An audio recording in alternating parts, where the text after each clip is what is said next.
பாலக்கோடு பேருந்து நிலையத்தில் ரூபாய் 10,50,000 மதிப்பீட்டில் புதிய சுத்திகரிக்கப்பட்ட குடிநீர் நிலையம் அமைக்க பூமி பூஜை நடைபெற்றது.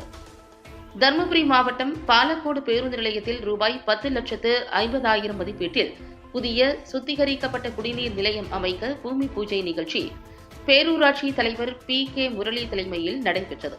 இந்நிகழ்ச்சிக்கு பேரூராட்சி செயல் அலுவலர் இந்துமதி முன்னிலை வகித்தார். பாலக்கோடு பேருந்து நிலையத்தில் சுமார் 200 அரசு மற்றும் தனியார் பேருந்துகள் இயங்கி வருகின்றன.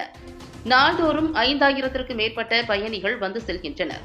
கோடை வெயிலில் பயணிகளின் தண்ணீர் தாகத்தை தீர்க்க பேருந்து நிலையத்தில் சுத்திகரிக்கப்பட்ட குடிநீர் நிலையம் அமைக்க பேரூராட்சி சார்பில் 15வது நிதிக்குழு மானிய திட்டத்தின் மூலம் 10,50,000 ரூபாய் ஒதுக்கீடு செய்யப்பட்டது. அதனைத் தொடர்ந்து புதிய சுத்திகரிக்கப்பட்ட குடிநீர் நிலையம் அமைக்கும் பணிக்கு பேரூராட்சி தலைவர் PK முரளி பூமி பூஜை செய்து பணிகளை தொடங்கி வைத்தார்.